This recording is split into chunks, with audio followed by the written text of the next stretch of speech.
pessoal da Urban TV, eu sou Arielle Portela, apresentadora do programa Feliz Avesso na TV. É com muita alegria e gratidão que nós estamos aí com vocês toda semana. Que felicidade! Um super beijo pra vocês. Eu sou a Carla Cavalcante, é um prazer enorme fazer parte dessa família. Floripa, muito obrigada. Um grande beijo. Continue com a gente, hein?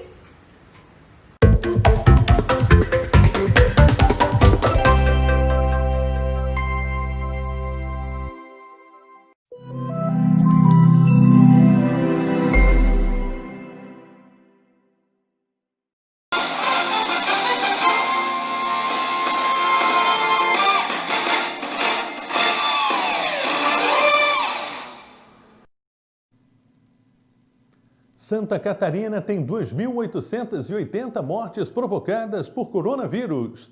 Secretarias de Saúde e Educação definem regras para a volta às aulas em Santa Catarina. Após perseguição, policiais rodoviários apreendem 38 quilos de maconha na BR-101, no sul catarinense. Urban TV promove mais uma entrevista com um dos candidatos à Prefeitura de Palhoça. Mulher encontra cobra em embalagem de brócolis no Vale do Itajaí. Essas e outras notícias agora no Urban Cidades.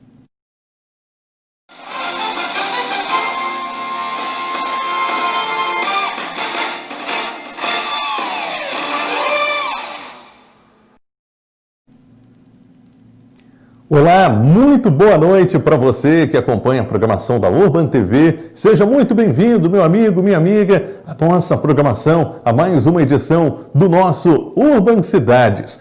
Hoje, quarta-feira, dia 7 de outubro de 2020, e estamos ao vivo também nas nossas plataformas digitais e transmitindo simultaneamente na web rádio Bela FM. A gente começa atualizando os números, os dados da pandemia de Covid-19 no estado. Santa Catarina registrou 222.652 casos de pacientes que testaram positivo para Covid-19, sendo que destes 212.357 já se recuperaram e 7.415 estão em acompanhamento. O balanço foi divulgado nesta quarta-feira. Desde o começo da pandemia, 2.880 mortes foram causadas pelo coronavírus. Com isso, a taxa de letalidade é de 1,29%. Os números foram atualizados nesta quarta-feira. A maior quantidade de pacientes com Covid está em Joinville, com 22.855 casos, seguido por Florianópolis, com 14.101 casos de Covid-19. E o governo federal prorrogou a dispensa de licitações para compras emergenciais durante o período de pandemia. Veja na reportagem de Luana Karen.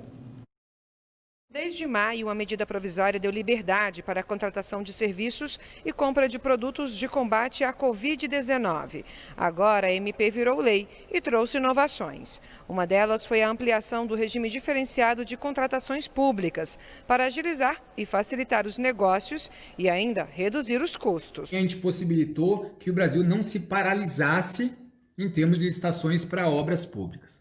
E isso aí a gente tem um favorecimento grande em todas as políticas públicas, seja de saúde, seja de educação, que podem se valer de qualquer tipo de obra.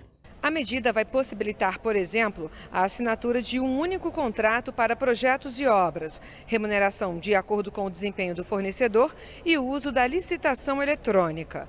A nova lei também ampliou os valores para dispensa de licitação.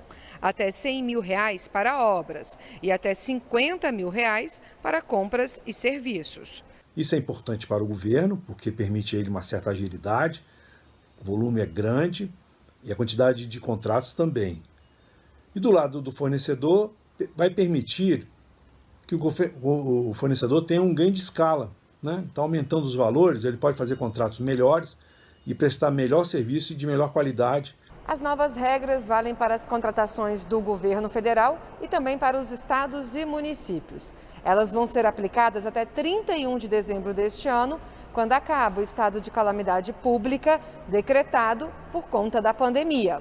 é uma medida adequada, correta, no sentido de trazer essa agilidade e viabilizar, obviamente, um atendimento imediato, né, das necessidades, né, que a pandemia está exigindo. As Secretarias de Estado da Saúde e da Educação publicaram nesta terça-feira uma portaria que regulamenta o retorno às atividades presenciais nas escolas públicas e privadas em Santa Catarina.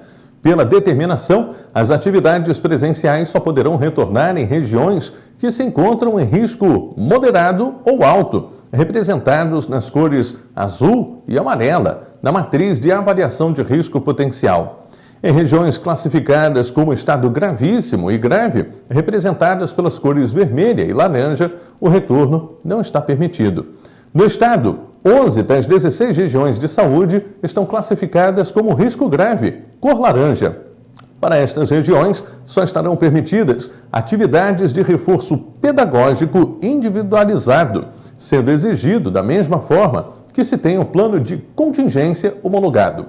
Ainda de acordo com a portaria publicada, o retorno das atividades escolares deve ser de forma gradativa, com intervalos mínimos de 7 dias entre os grupos regressantes em cada estabelecimento. Será priorizado ainda o retorno das atividades presenciais aos estudantes de final de nível e aos alunos que não tiveram acesso às atividades escolares no regime de atividades não presenciais. As aulas estão suspensas desde março em Santa Catarina por conta da pandemia, mas em outro decreto publicado foi estabelecida a provável data para retorno das aulas no dia 13 de outubro, dependendo da avaliação de risco de contaminação por Covid em cada região. E sobre esta questão da portaria publicada pelo governo do estado, que trata da volta às aulas em Santa Catarina, a FECAM, Federação Catarinense de Municípios, fará uma audiência com o Ministério Público de Santa Catarina e entidades nesta quinta-feira, dia 8 de outubro, para tratar do assunto. A entidade sugere que se mantenha a modelagem de oferta não presencial até o final de 2020, para que se possa planejar o retorno com responsabilidade. Lembrando que, pela portaria publicada, só será permitido o retorno das escolas nas regiões de risco potencial alto e moderado para a transmissão da Covid, e desde que tenham os planos de contingência homologados. A federação, que representa os 295 municípios catarinenses, entende ser necessário o diálogo entre as entidades ligadas à educação devido à complexidade de preparar o novo cenário de retorno dos alunos, de professores, da organização de estrutura e de formato de avaliações e também aproveitamento de conteúdo. A FECAM manifestou ainda preocupação com o curto período escolar de 2020, para que as redes de ensino consigam aplicar seus planos de contingência e que os servidores, alunos e comunidade não sejam expostos ao vírus. Como Urban Cidades tem noticiado, no caso das sementes enviadas pelos Correios para brasileiros, o Ministério da Agricultura se pronunciou sobre estas sementes enviadas pelos Correios. E, mais uma vez, o Ministério fez um alerta para que estas embalagens não sejam abertas. Veja na reportagem de Cleide Lopes.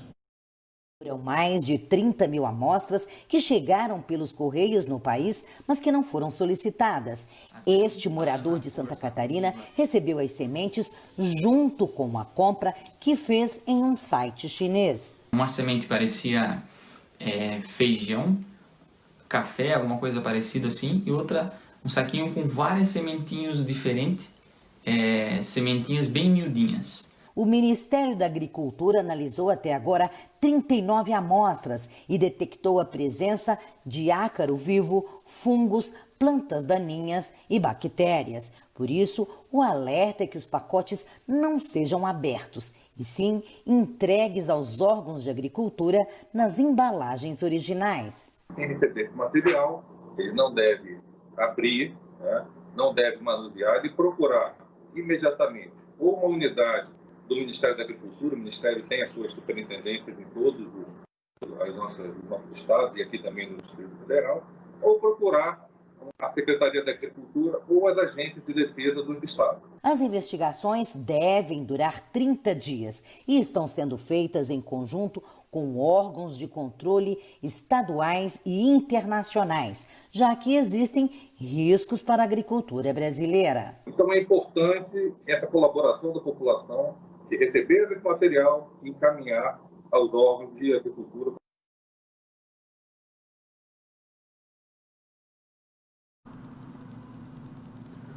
Policiais rodoviários federais apreenderam 38 quilos de maconha após 60 quilômetros de perseguição na BR-101, no sul catarinense, na madrugada desta quarta-feira. Os agentes abordaram um veículo modelo Ford Fiesta com placas de Criciúma em frente à unidade operacional da PRF em Paulo Lopes. O motorista não obedeceu a ordem e fugiu em alta velocidade no sentido sul da rodovia. Na tentativa de se livrar do flagrante, os ocupantes do carro começaram a jogar tabletes de maconha e celulares pela janela, além de causarem grande risco aos usuários da via com manobras perigosas. Com apoio da PRF de Tubarão e da Polícia Militar, o casal que ocupava o veículo foi preso na altura de Capivari de Baixo. Foram localizados 38 quilos de maconha no interior do veículo. O motorista de 25 anos com passagem por tráfico de drogas e a passageira de 23 anos sem passagens criminais foram conduzidos para a Polícia Civil de Tubarão. E veja a seguir, presidente da Assembleia Legislativa de Santa Catarina rebate denúncias apresentadas pelo Ministério Público. E tem ainda a previsão do tempo. Nós voltamos em instantes.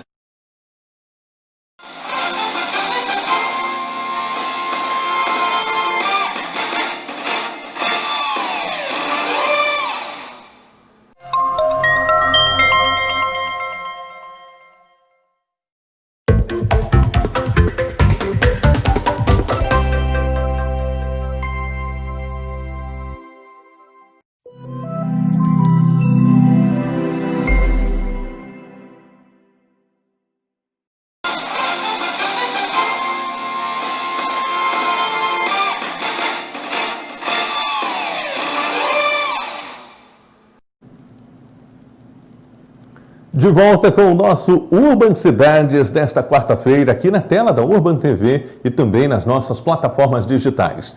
O presidente da Assembleia Legislativa de Santa Catarina, o deputado Júlio Garcia, do PSD, rebateu durante a sessão ordinária desta terça-feira as denúncias recentemente apresentadas pelo Ministério Público Federal. O parlamentar afirmou que se manteve em silêncio sobre o assunto, já que os inquéritos estavam em segredo de justiça. Mas, em virtude de vazamentos à imprensa, optou por dar satisfação aos deputados. Júlio Garcia destacou que tem carreira política reta e ilibada, não havendo qualquer ato ao longo desses 40 anos de vida pública de que possa se envergonhar. Ele lembrou que esteve em diversos cargos no poder público, como no BESC, na Casan e no BADESC, além de ter ocupado 3 vezes a presidência da Assembleia Legislativa. A juíza Janaína Cassol Machado, da Primeira Vara Federal de Florianópolis, abriu prazo de 15 dias para que 4 denunciados pelo Ministério Público Federal na Operação Alcatraz apresentem resposta prévia antes de eventual decisão sobre o recebimento formal de denúncia. Esse processo se refere à peça apresentada pelo MPF no dia 1º de outubro, que tem 14 denunciados.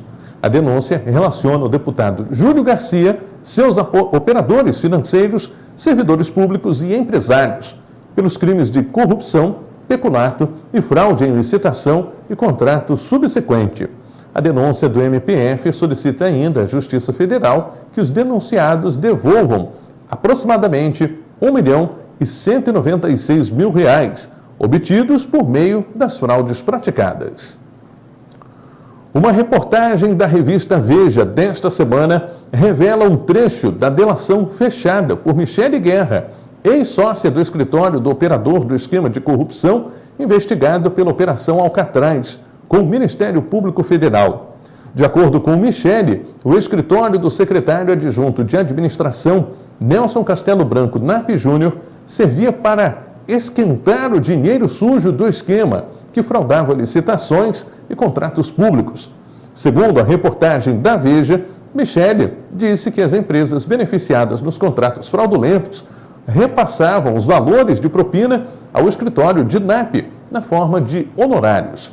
Michele contou ainda que ela própria era responsável pelos saques do banco e que o operador mencionou algumas vezes que a quantia seria repassada ao presidente da Alesc, o deputado Júlio Garcia. Na delação também são mencionados repasses feitos aos ex-governadores Eduardo Pinho Moreira e Raimundo Colombo. Ela conta que os pagamentos de propinas eram feitos em envelopes, sacolas, caixas de sapato e até garrafas de uísque. Mais de 3,5 milhões de pessoas já se cadastraram no Pix. O novo meio de pagamentos eletrônicos do Banco Central entra em operação a partir de 16 de novembro. Veja na reportagem de Luana Karen. O sistema do Banco Central foi desenhado para facilitar e diminuir os custos das transações financeiras. Diferentemente do DOC e do TED, o Pix não terá custo para pessoas físicas. O novo serviço estará disponível a partir do dia 16 de novembro. Com essa medida, a gente amplia o acesso, a gente traz também igualdade de condições com outros meios de pagamento existentes. E a gente potencializa aí o uso dessa novidade, né? Na hora de transferir ou receber dinheiro, o usuário não vai precisar informar os dados bancários, como número de agência e conta. A identificação será feita pelas chaves de acesso. Essa pessoa vai ligar uma determinada informação, né? Seja telefone celular, seja CPF, enfim, qualquer das chaves elegíveis, ela vai ligar uma dessas chaves, um desses apelidos, às suas informações de conta. O cadastro é feito no próprio banco, seja no aplicativo para celular ou no caixa eletrônico, por exemplo. Os cuidados com o uso do Pix são os mesmos que o cidadão precisa ter com o cartão do banco. O celular, ele virou uma ferramenta, virou uma agência bancária, na verdade. O que eu aconselho é que as pessoas passem a ter cuidados com o seu celular. O Pix promete revolucionar a maneira como o cidadão paga contas, transfere e recebe recursos, e pode até diminuir a circulação de dinheiro em espécie no país. Com o novo sistema, as transações vão poder ser feitas a qualquer hora do dia ou da noite e em qualquer dia da semana. E o dinheiro estará disponível na conta do destinatário até 10 segundos depois que a transação for autorizada pelo celular, por exemplo. Sem dúvida nenhuma, o Pix é o primeiro passo desse arranjo de pagamentos instantâneos, talvez para uma nova era dos meios de pagamento. Setembro foi o mês mais quente da história. A informação foi divulgada pelo Serviço Europeu de Mudanças Climáticas Copérnicos nesta quarta-feira. O registro é 0,05 graus a mais na comparação com o mesmo período do ano passado. O Serviço de Meteorologia levou em consideração temperaturas do mundo todo na análise. Aqui em Santa Catarina não tem feito tanto calor assim, e essa primavera está sendo marcada pelo tempo chuvoso, inclusive chove neste momento. Vamos agora à previsão do tempo para amanhã com o meteorologista da Epagre-Cirã, Marcelo Martins. Bom dia! A quarta-feira, 7 de outubro de 2020, começa com mais nebulosidade do Planalto Litoral, alternando com algumas aberturas de sol, e há um núcleo de estabilidade no início desta manhã no Planalto Norte catarinense, divisa com o estado do Paraná, que provoca uma pancada de chuvas com trovoadas. A tendência é se dissipar no decorrer do dia nas regiões do oeste e meio-oeste que já estão ensolaradas. A nebulosidade aumenta rapidamente a partir da divisa com o estado do Rio Grande do Sul, porque daquele estado vem uma frente fria e se desloca no decorrer da tarde, provocando pancadas de chuvas com trovoadas. E deve se estender também no meio da tarde em diante, direção período noturno, nas demais regiões no centro-norte do estado. O risco de temporal localizado deve ser considerado para hoje, ou seja, chuva forte num curto intervalo de tempo, rajadas fortes que podem passar da casa dos 60, 70 km por hora, raios e até mesmo a queda de granizo, ou seja, você deve ler atentamente os boletins do tempo e também a previsão do aviso meteorológico no site da Epagre-Cirã. Morreu nesta terça-feira, 6 de outubro, Ed Van Halen, guitarrista e fundador da banda Van Halen. O artista de 65 anos lutava há 6 anos contra um câncer de garganta. De acordo com o site TMZ, o músico estava internado no Hospital St. John, na cidade de Santa Mônica, nos Estados Unidos. Um dos maiores guitarristas de rock da história, Ed Van Halen, fundou em 1972, junto com seu irmão Alex, a banda batizada com o sobrenome deles. O Van Halen foi uma das bandas mais influentes do hard rock e também do heavy metal e alcançou o auge na década de 1980. Em 2007, o grupo entrou para o Hall da Fama do Rock. Alguns dos maiores sucessos da banda são Eruption, de 1978, Somebody Me a Doctor, de 1979, Pretty Woman, de 1982 e Dreams, de 1986, além do clássico Jump, de 1984. Eleições 2020. A Urban TV e o portal da Ilha Digital estão atuando na cobertura dos municípios da Grande Florianópolis. Estamos promovendo uma série de entrevistas com os candidatos à Prefeitura de Palhoça. E nesta sexta-feira, dia 9 de outubro, vamos receber em nossos estúdios o candidato Eduardo Frécia, do PSD. Ele vai falar sobre os seus planos para governar este grande município da nossa região.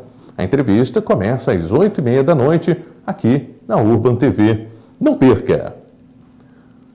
Florianópolis. Os beach clubs de Florianópolis abriram as vendas e reservas de mesas e camarotes para as festas de final do ano, na última segunda-feira. A noite de Réveillon do restaurante de Jurerê Internacional será com Open Food da Gastronomia Internacional e Open Bar Premium. O layout e o charme do restaurante proporcionarão uma noite segura e especial.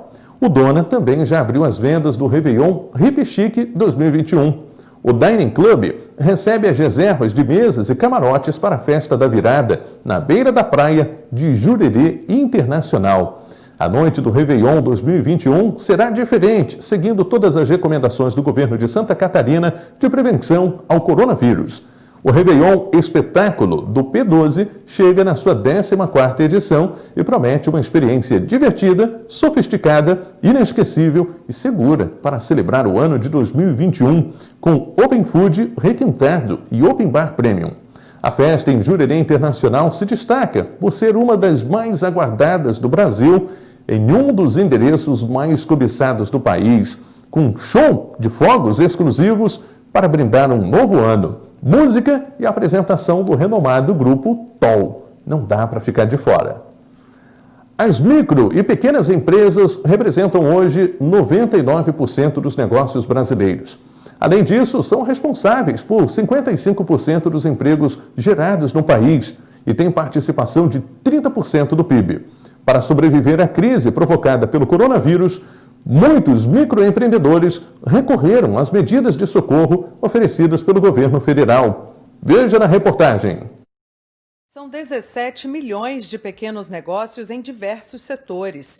As micro e pequenas empresas compõem quase 30% do PIB nacional, a soma de todos os bens produzidos no país. Esses empreendedores que são a força motriz deste país. É sempre importante lembrar que a gente está falando de 98%, quase 99% de todos os CNPJs nesse Brasil. A força dessa massa de trabalho e produção de riqueza precisou de um reforço desde que a pandemia do coronavírus foi decretada em março.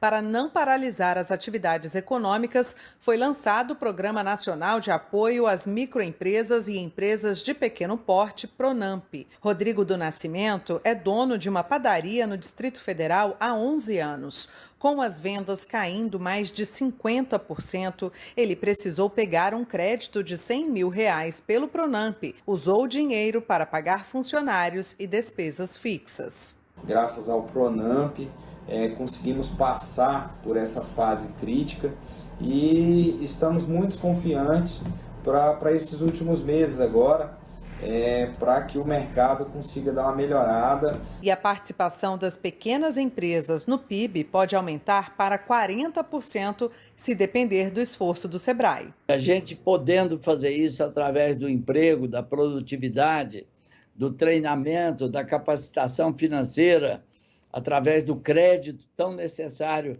para a micro e pequena empresa desenvolver, nós esperamos chegar nesses 40% do PIB, que fará com que o Brasil cresça 4% ao ano de crescimento sustentável. E quando a gente pensa que já viu de tudo, olha só que inusitado. Uma moradora de Brusque, no Vale do Itajaí, teve uma surpresa desagradável ao voltar do supermercado na noite de sábado. Após arrumar as compras, ela descobriu que, além das verduras e frutas, levou para casa uma cobra dentro de uma embalagem de brócolis. Ela gravou um vídeo contando o episódio. Você vê aí a imagem da cobra dentro da embalagem de brócolis. As imagens viralizaram nas redes sociais e mostram o momento em que a mulher encontra a cobra de pelo menos 30 centímetros dentro do recipiente de isopor envolto a um plástico transparente. Ela devolveu o brócolis com a cobra ainda dentro da embalagem no supermercado onde fez as compras. De acordo com biólogos, esta espécie de cobra não representa perigo por se tratar de uma cobra não venenosa, dormideira, de hábitos noturnos e que se movimenta muito devagar. Agora imagina o susto, você chega no supermercado com as suas embalagens lá, vai limpar por conta das medidas preventivas do coronavírus, vai passar um álcool ali em volta daquela embalagem e de repente você se depara com uma cobra. Tudo bem, era uma cobra de 30 centímetros ali, mas é assustador, né? Se você tem crianças em casa, pior ainda, o susto deve ter sido muito grande desta consumidora lá de Brusque, no Vale do Itajaí. Felizmente, a cobra não representava nenhum perigo, segundo os biólogos, por se tratar de uma espécie, digamos, não venenosa, dormideira, uma cobra um pouco mais calma, um pouco mais tranquila, mas que foi um baita susto, isso foi, com certeza. E o Urban Cidades desta quarta-feira termina aqui. Obrigado pela sua audiência, uma ótima noite, um grande abraço e até amanhã.